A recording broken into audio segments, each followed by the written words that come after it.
आज जो चैप्टर हम लोग स्टार्ट करने वाले हैं एग्जेक्टिव सिस्टम। और इस एग्जेक्टिव सिस्टम को एकदम बेसिक वन शॉट में क्रिस्टल क्लियर कॉन्सेप्ट के साथ हम लोग देखेंगे। अगर अभी तक आप लोग ने मेरा सर्कुलेटरी सिस्टम का वीडियो नहीं देखा है तो लिंक डिस्क्रिप्शन में दे देंगे, पहले उसको देख लीजिए फिर एग्जेक्टिव सिस्टम में आएंगे। ठीक है, अब एग्जेक्टिव सिस्टम है क्या भैया? अगर आपके सर में चोट लग जाए और डॉक्टर अगर कहीं और का ऑपरेशन कर दिया, कहीं और कहाँ का भैया, तो चलिए देखते हैं कहाँ का। साला किडनी निकाल लिया है बे।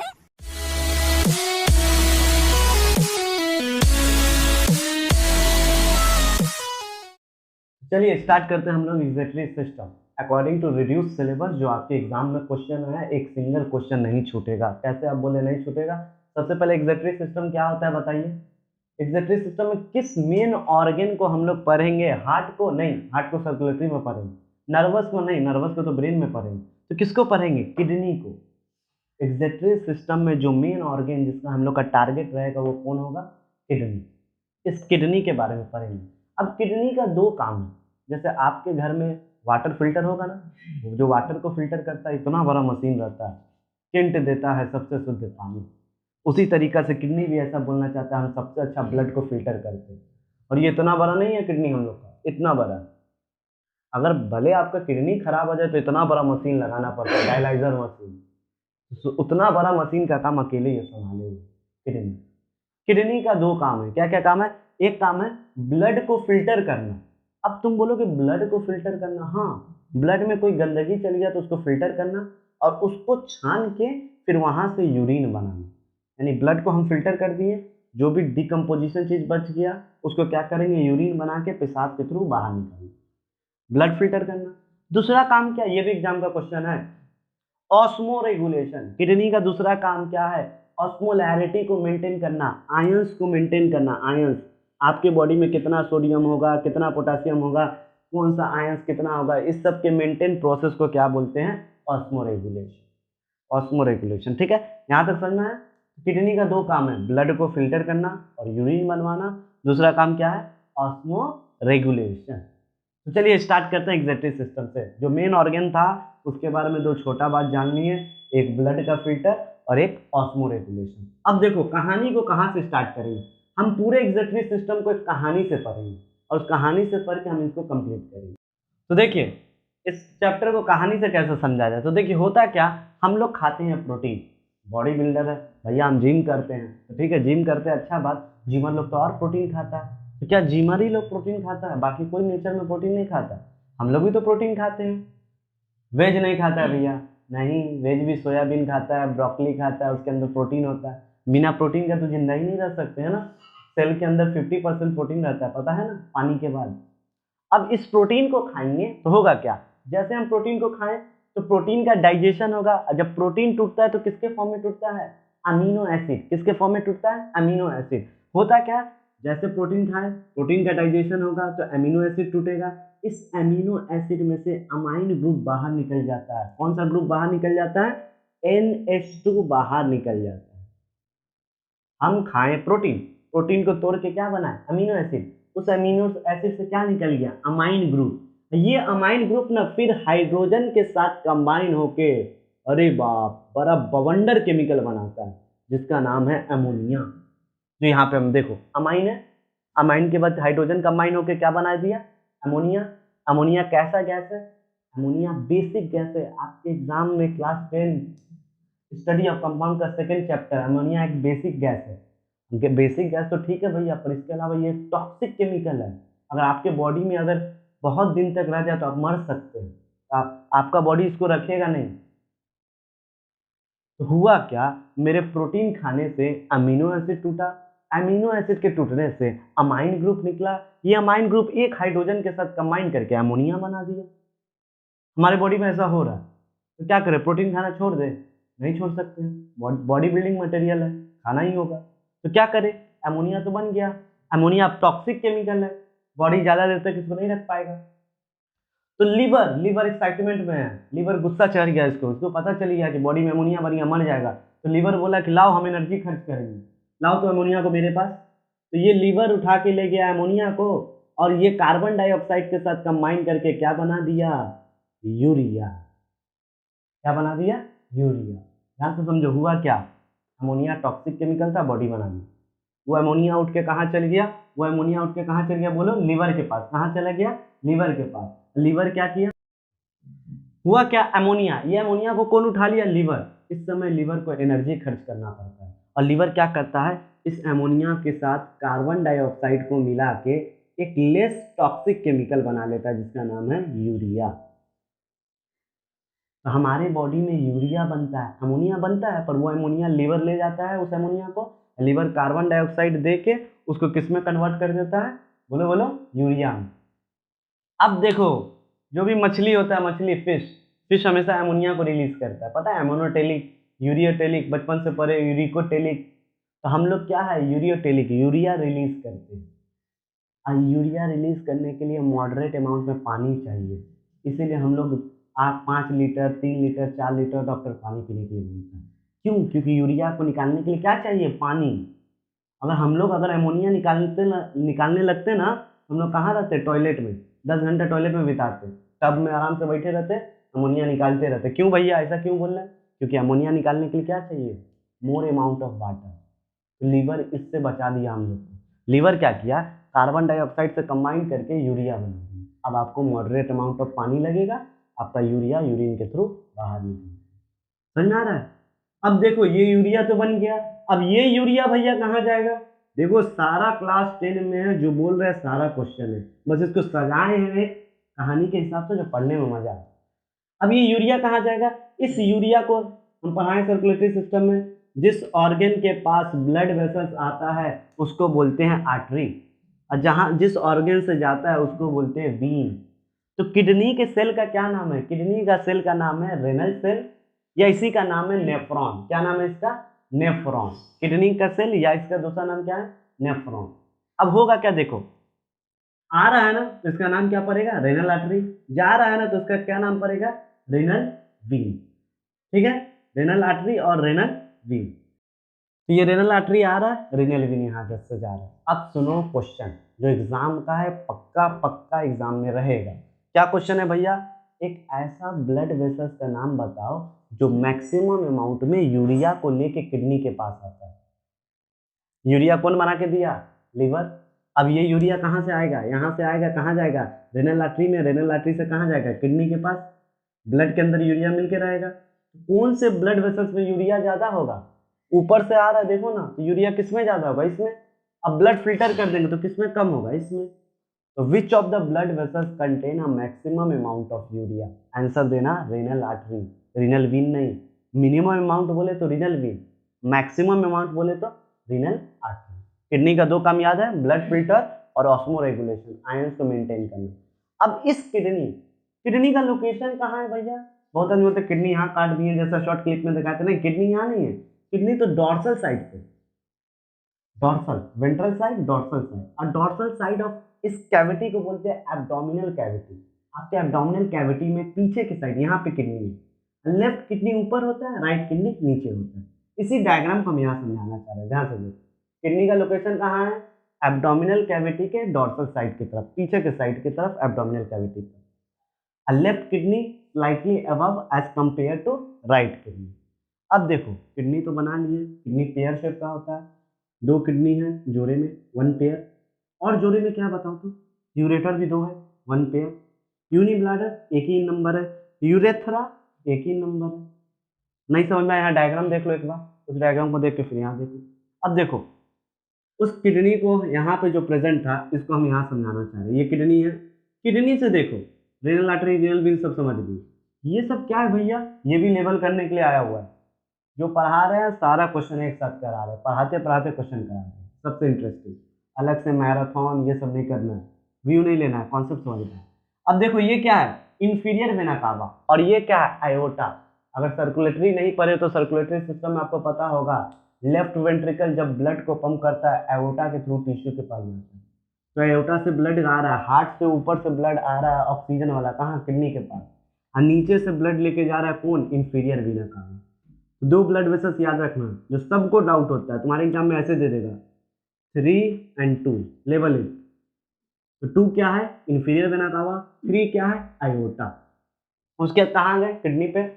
किडनी से देखो ऐसे एक स्ट्रक्चर निकल रहा है, फनल शेप स्ट्रक्चर, इसको बोलते हैं यूरेटर। क्या बोलते हैं इसको? यूरेटर। किडनी से दो यूरेटर निकलता है, दोनों आके कहाँ आ जाता है? एक सैक लाइक स्ट्रक्चर, एक रिजर्वियर चैम्बर है। बेचारा इंतजार कर रहा है कोई आ जाए आ जाए। कौन चैम्बर है वो? Urinary bladder.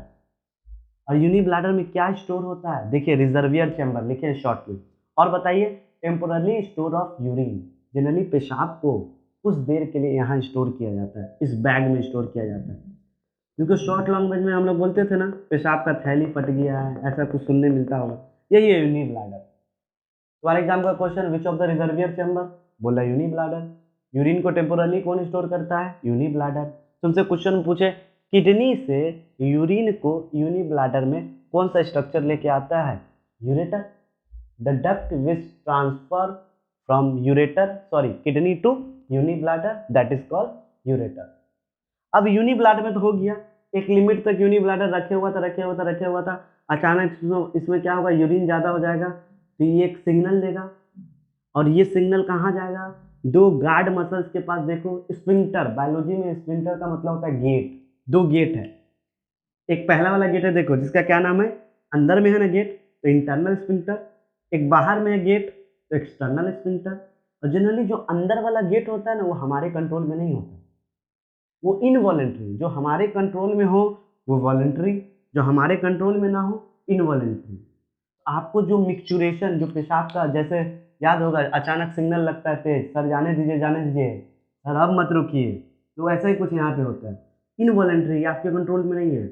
एक लिमिट तक आप रोक के हैं, रोक के किसके थ्रू? एक्सटर्नल स्फिंक्टर के थ्रू। उसके बाद क्या होगा? यही बेबी लोग में क्या होता है, ये भी इनवॉलेंट्री, ये भी इनवॉलेंट्री, और फिर क्या हो जाएगा पता होगा? मैनिपोकोपैन। सबको लगना जरूरी है।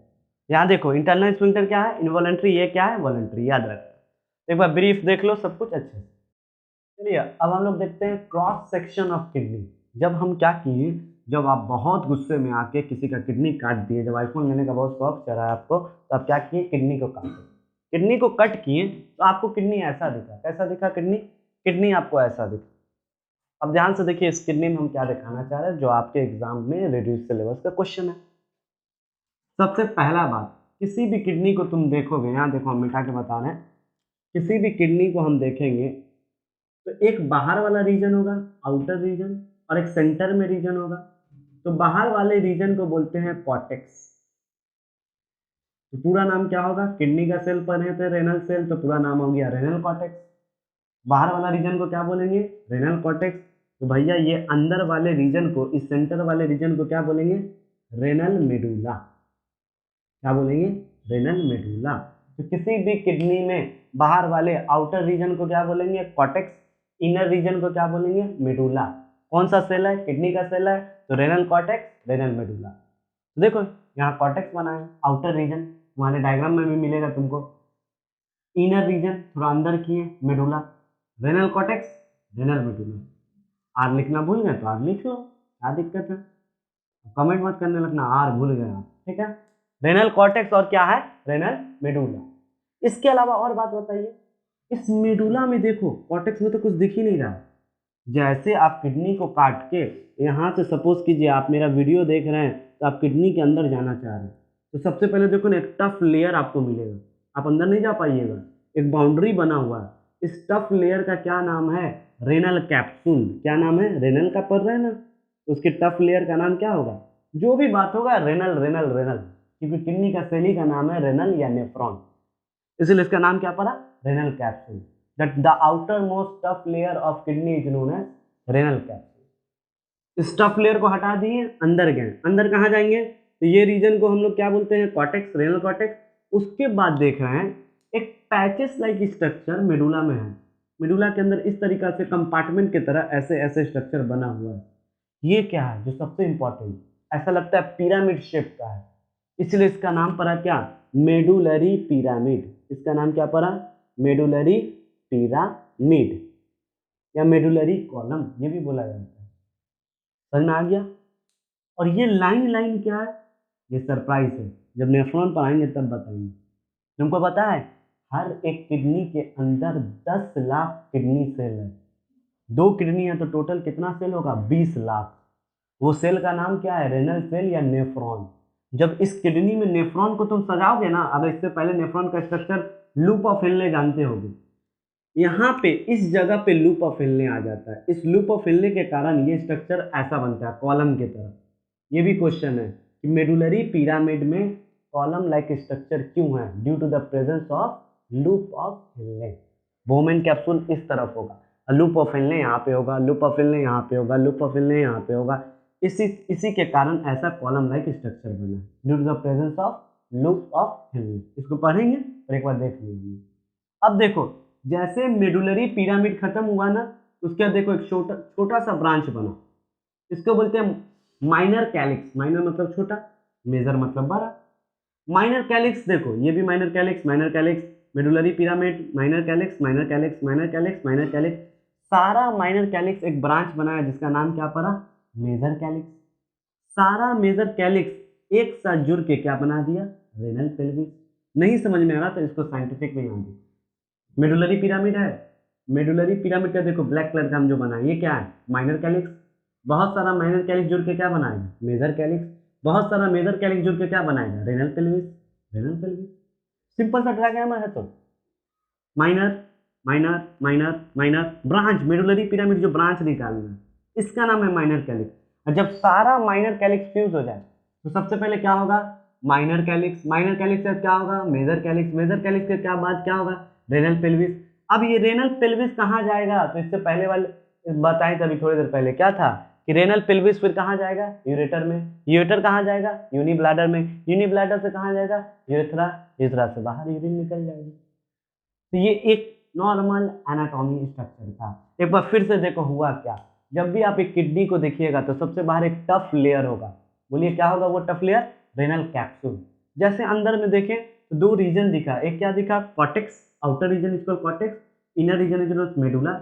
अब इस मेडुला में क्या है, पैचेस लाइक स्ट्रक्चर है जिसको क्या बोलते हैं, मेडुलरी पिरामिड। क्या बोलते हैं उसको, मेडुलरी पिरामिड। अब इस मेडुलरी पिरामिड के बाद क्या आया, बोलिए बोलिए, माइनर कैलिक्स। बहुत सारा माइनर कैलिक्स फ्यूज होकर क्या हुआ, मेजर कैलिक्स। बहुत सारा मेजर कैलिक्स फ्यूज होकर क्या बना, रेनल पेल्विस। हाँ बहुत अच्छा। इसके अलावा एक इंपॉर्टेंट क्वेश्चन छूटा, क्या बताओ, बोलो जल्दी। क्या, बिहारी लोग बोलता है गे बेटी, गे बेटी नहीं, कॉलम ऑफ बटनी। सबसे इंपॉर्टेंट कॉलम ऑफ बटनी। अब बोलोगे ये तो भैया हम कहीं सुने ही नहीं, ये भी आपके 10 ईयर का क्वेश्चन है, कॉलम ऑफ बटनी, जिसको हम लोग कॉमन लैंग्वेज में बोलते हैं रेनल कॉलम। ध्यान से देखना, एकदम मिस मत करना, बहुत इंपॉर्टेंट है, एनाटॉमी का सबसे इंपॉर्टेंट स्ट्रक्चर। 2 मेडुलरी पिरामिड के बीच जो जगह होता है ना, the gap between 2 medullary pyramid is known as column of Bertini, या उसी का दूसरा नाम है renal column. What are the renal column, 2 medullary pyramid के बीच जो जगह होगा उसको क्या बोलेंगे, ये बेटी नहीं, कॉलम ऑफ बटनी, या उसी को बोलेंगे रेनल कॉलम। बिहार में ये टोन बोला जाता है, ठीक है, जनरली उसी से जिंदगी भर याद रहेगा आप लोग को, ठीक है। चलिए, जिस तरीके से हम लोग किडनी देखे, किडनी का एनाटॉमी देखे, किडनी के सारे स्ट्रक्चर को देखे, अब किडनी के अंदर कुछ स्पेशलाइज सेल है जिसका नाम क्या है, nephron. That is the structural functional unit of kidney. Kidney किससे बना है, नेफ्रॉन से। और ये नेफ्रॉन देखने में ऐसा होता है, देखो ऐसे जितना भी क्वेश्चन आया है हार्मोन से रिलेटेड, जितना भी नेफ्रॉन से क्वेश्चन आया है इसको सब लिख दिए हैं, एक साथ क्वेश्चन भी करेंगे पढ़ भी लेंगे। तो सबसे पहला देखो क्या है, जैसे आप एक नेफ्रॉन को देखिएगा उससे पहले याद कीजिए, किडनी में एक ब्लड वेसल्स आता था यूरिया को ज़्यादा लेके लीवर से, याद करो लीवर से, उसका क्या नाम था, रेनल आर्टरी। रेनल आर्टरी जब अंदर आया किडनी के पास, तो किडनी के अंदर ना बहुत सारा नेफ्रॉन सेल है, और जैसे नेफ्रॉन सेल तक ये ब्लड वेसल पहुंचा ना, रेनल आर्टरी यहाँ देखो पहुंचा है, यानी रेनल आर्टरी आ रहा था आ रहा था, आपस में बहुत सारा ब्रांच बना, इस सब का नाम याद नहीं रखना है, डायरेक्ट उस जगह पे जाना है जहाँ पे नेफ्रॉन का ब्लड का सप्लाई आ रहा है। अरे भैया कोई छन्नी से अगर चाय को छानोगे, छन्नी तो देखो चाय कहाँ से आ रहा है, किस कंटेनर से आ रहा है। तो एफरेंट आर्टेरियल, ए मतलब आना, ए मतलब आना, ए मतलब एफरेंट आर्टेरियल, ई मतलब जाना, नहीं ई मतलब एग्जिट, ई मतलब जाना, ए मतलब आना। कौन सा ब्लड सप्लाई ब्लड को लेके आ रहा है इस छन्नी में, इस नेफ्रॉन के छन्नी में कौन सा लेके आ रहा है, एफरेंट आर्टेरियल। कौन लेके आ रहा है, एफरेंट आर्टेरियोल, ब्लड लेके आया आया आया आया, यहाँ आया आया, अचानक देखिए एफरेंट आर्टेरियल बहुत सारा टफ्ट ऑफ कैपिलरी, बहुत सारा टफ्ट ऑफ कैपिलरी बना लिया, इसको हम लोग बोलते हैं ग्लोमेरुलस। हुआ क्या, किडनी तक आया कौन, रेनल आर्टरी, रेनल आर्टरी अंदर जैसे जैसे नेफ्रॉन, मान लो थोड़ा देर के लिए नेफ्रॉन है, नेफ्रॉन तक पहुंचा, ये किस में चेंज हो गया, एफरेंट आर्टेरियल, एफरेंट आर्टेरियल जैसे गया अंदर में टफ ऑफ कैपिलरी बना लिया जिसको क्या बोले, ग्लोमेरुलस। फिर ये ब्लड का सप्लाई जैसे ग्लोमेरुलस बना के ऊपर जा रहा है ना, फिर किस में चेंज हो जा रहा है, इफरेंट आर्टेरियल में।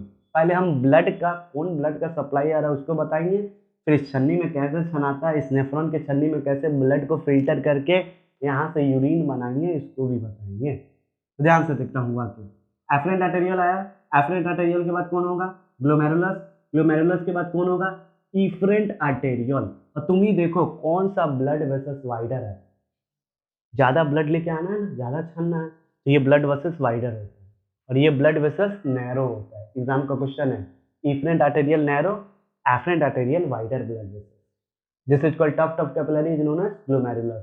तो भैया क्या इसके बाद ब्लड का सप्लाई खत्म हो जाता है, नहीं। इवन हम लोग क्लास इससे पहले पढ़ते थे क्लास 8-9 में, तो पता ही नहीं था रीअब्जॉर्प्शन होता था, कहाँ रीअब्जॉर्प्शन हो रहा है, कहाँ जा रहा है, कुछ नहीं पता। एक एक कॉन्सेप्ट क्रिस्टल क्लियर में करेंगे। अब देखो ये जो एफरेंट आर्टेरियल है ना, ये आगे जाके ना एक ऐसा ब्लड का पूरे सप्लाई बना के पूरे नेफ्रॉन को घेर लेता है, पर जब लूप ऑफ हिलने के पास आता है ना, ऐसे पैरेलल हो जाता है। अब ये क्या चक्कर है, ऐसे पैरेलल हो जाता है, फिर इसके बाद पूरा ब्लड के सप्लाई को घेर लेता है। मतलब कहना क्या चाह रहे हैं, रेनल आर्टरी आया, ध्यान से समझो, रेनल आर्टरी आया, रेनल आर्टरी आया, जैसे नेफ्रॉन तक पहुंचा, ये ब्लड का सप्लाई का नाम क्या पड़ गया, एफरेंट आर्टेरियल, एफरेंट आर्टेरियल आके ब्रांच बनाया, उसको क्या बोले, ग्लोमेरुलस, ग्लोमेरुलस के बाद क्या बना, इफरेंट आर्टेरियल, इफरेंट आर्टेरियल पूरे नेफ्रॉन को घेर लिया, पर जब लूप ऑफ हिलने के पास जब ये ब्लड का सप्लाई है ना, तो पैरेलल हो गया, लूप ऑफ हिलने के जस्ट पैरेलल, इसको बोलते हैं, ये आपके सिलेबस में वासा रेक्टा। तो what are the vasa recta, loop of हिलने के जो पैरेलल ब्लड वेसल्स होता है भैया, उसको बोलते हैं वासा रेक्टा।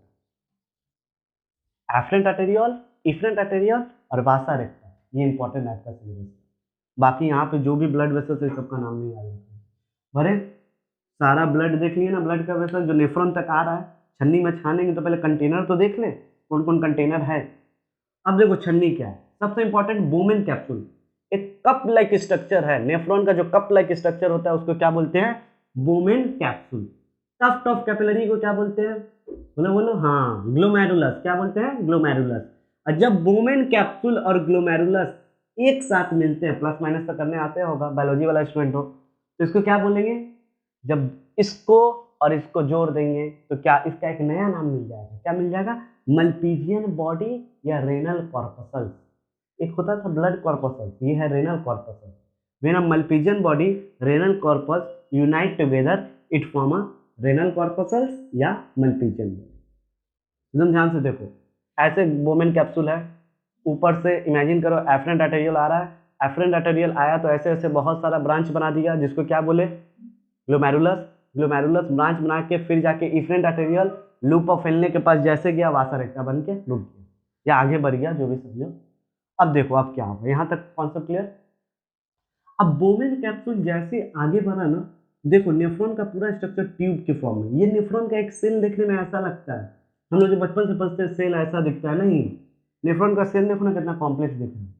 अब ये बोमेन कैप्सूल से आते आते ये क्या बना, P, P for pass, D, D for दूर, हो गया कॉन्सेप्ट खत्म। पीसीटी, प्रॉक्सिमल, प्रॉक्सिमल, प्रॉक्सिमल मतलब पास में, कॉन्वोल्यूटेड, कॉन्वोल्यूटेड मतलब मुड़ा हुआ, ट्यूब मतलब ट्यूब्यूल, हो गया प्रॉक्सिमल कॉन्वोल्यूटेड ट्यूब्यूल, पीसीटी।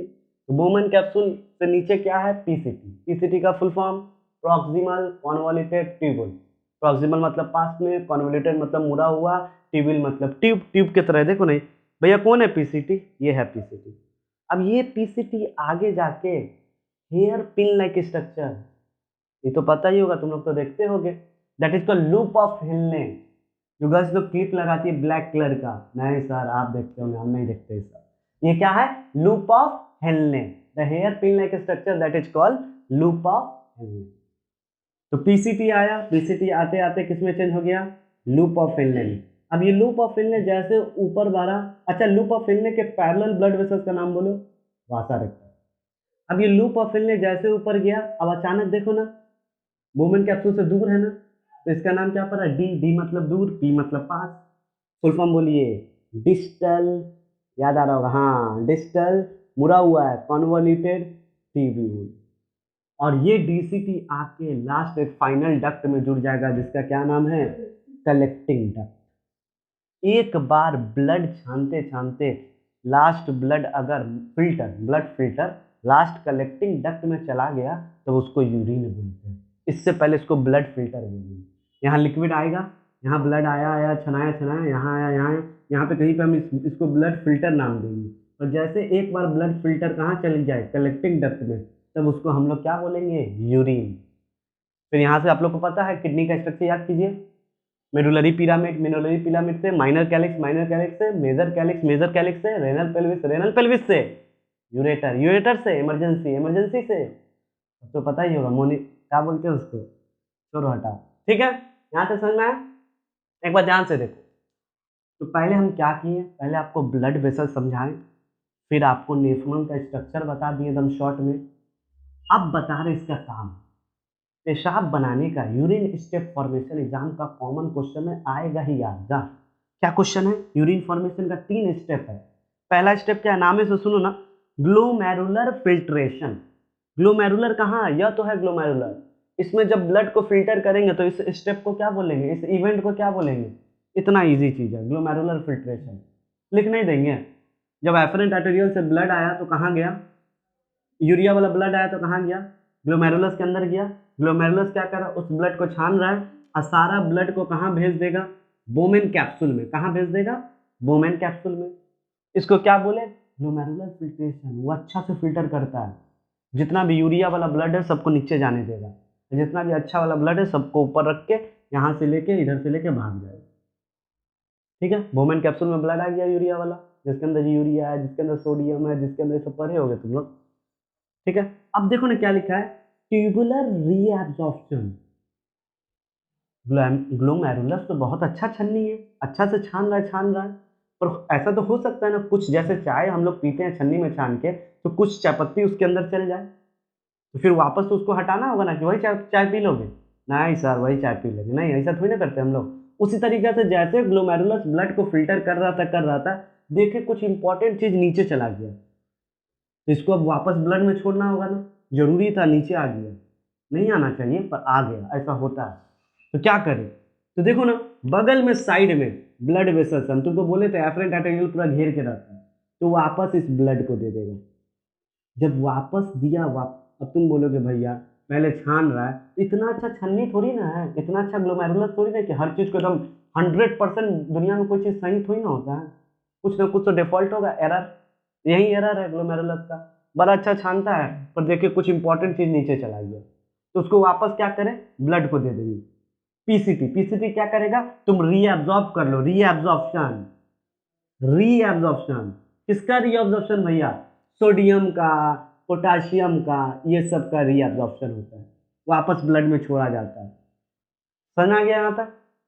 अब पीसीटी से कहाँ जाएगा ब्लड फिल्टर, अब पीसीटी से ब्लड फिल्टर कहाँ जाएगा, ध्यान से देखो, लूप ऑफ फिनले, तो कॉम्प्लेक्स लग रहा है क्या, ध्यान से देखो, लूप ऑफ फिनले, लूप ऑफ फिनले का एक ही काम है, कंसंट्रेट ऑफ यूरिन, जितना पानी निकालना है निकाल लो, और सब किसको दे दो, वासा रेक्टा, ब्लड का सप्लाई को पानी दे दो। हम चाह रहे हैं, हम लोग का यूरिन डेली कितना निकलता है, 1 लीटर 1.5 लीटर, उससे ज़्यादा भर दिन में नहीं निकलता।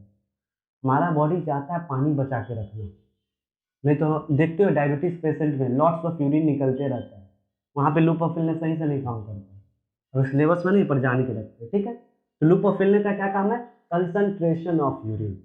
अब लूप ऑफ फिलनेस में ये सब बचपन वाला बात जानते हैं, नीचे जा रहा है तो ascending descending, descending loop of फिलनेस, ऊपर चढ़ रहा है तो असेंडिंग लूप ऑफ फिलनेस। उसके बाद कौन है, डीसीटी, डीसीटी का इंपॉर्टेंट काम है।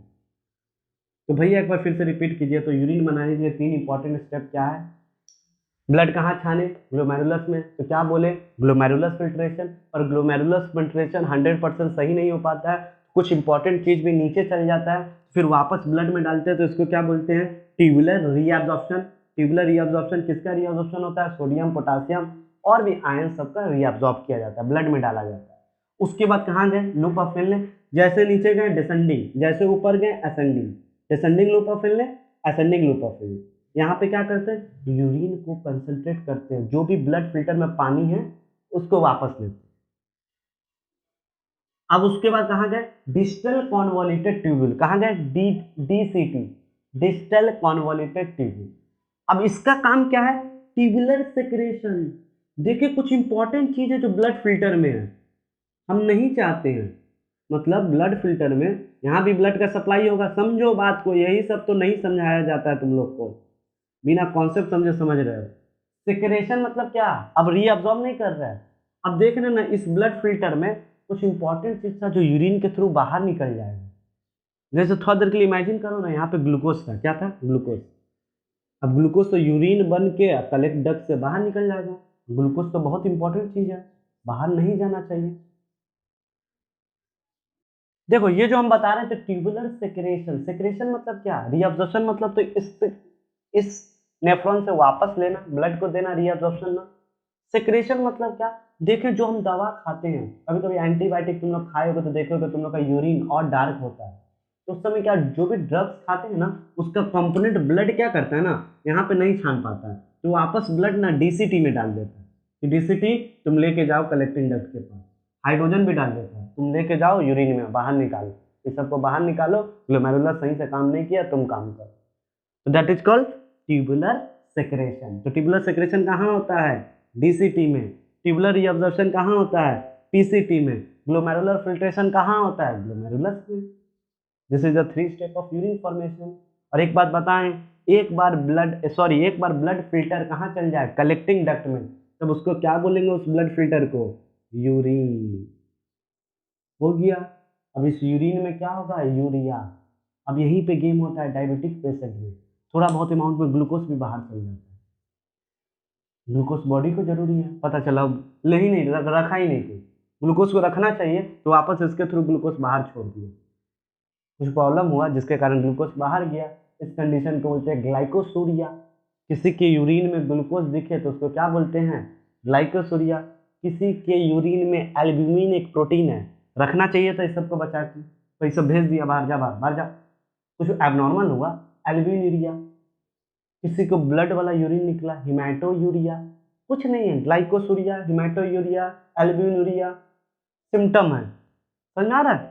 कलेक्टिंग डक्ट में यहाँ लाके छोड़े। अब उसके अलावा कुछ इंपॉर्टेंट चीजें ध्यान से देखना, जो चीज कहना चाह रहे हैं, 2 इंपॉर्टेंट हार्मोन, एक का नाम है एडीएच। अब तुम बोलोगे हार्मोन वाला चैप्टर एग्जैक्टली में कहाँ से ला दिए आप, सब सिलेबस है।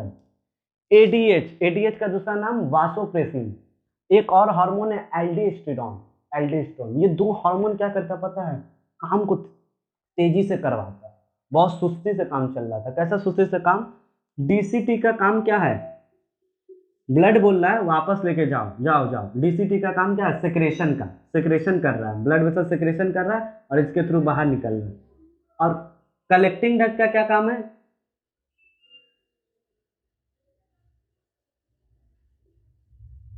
कलेक्टिंग डक्ट का भी यही काम है, दोनों का एक काम है, ठीक है। तो ये क्या करता है पता है, एडीएच हार्मोन किस पे एक्ट करेगा, डीसीटी और कलेक्टिंग डक्ट पे, और क्या कर देगा आपको, सेक्रेशन करता था ना, रीअब्जॉर्प्शन में हेल्प करेगा, ज्यादा अमाउंट में यूरिया को बचाएगा। तुमने यूरिया यूरिया तो बाहर निकालना था, अब उल्टा पढ़ा रहे, नहीं, थोड़ा बहुत अमाउंट में यूरिया जरूरी है ऑस्मोलैरिटी के लिए। भले आप जितना भी अच्छा है पर दुनिया में थोड़ा बदमाश भी तो रहना जरूरी है, नहीं तो रह पाइएगा इस दुनिया में, वही नेफ्रॉन डरा हुआ है। इसलिए थोड़ा एडीएच का क्या काम है, मेरे साथ बोलो, एडीएच का क्या काम है, reabsorption of water.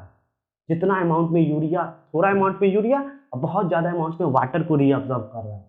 Loop of Henle तो कर रहा है, और लूप ऑफ फिनले के बाद भी चाह रहा है पानी और बचाएं और बचाएं, तो अचानक एडीएच आया, बोला हम आएंगे हम आएंगे, क्या करेंगे, डीसीटी और कलेक्टिंग डक्ट से वाटर को रीअब्जॉर्ब कराना स्टार्ट किया।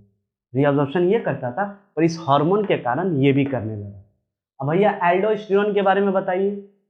एल्डोस्टेरोन ना सोडियम का रीअब्जॉर्प्शन बढ़वा देता है। किसका रीअब्जॉर्प्शन बढ़ा देता है? सोडियम का। यहाँ पे सोडियम का रीअब्जॉर्प्शन बढ़वा देगा कौन? तो एक बार याद रखना, एडीएच किसका रीअब्जॉर्प्शन बढ़वाता है? वाटर का। एल्डोस्टेरोन किसका रीअब्जॉर्प्शन बढ़ाता है? सोडियम का। किसमें, किस पे एक्ट करता है? डीसीटी और कलेक्टिंग डक्ट पे। ये किस पे एक्ट करता है? ज्यादातर पीसीटी पे। ठीक है, एल्डोस्टेरोन किस पे एक्ट करता है? पीसीटी पे।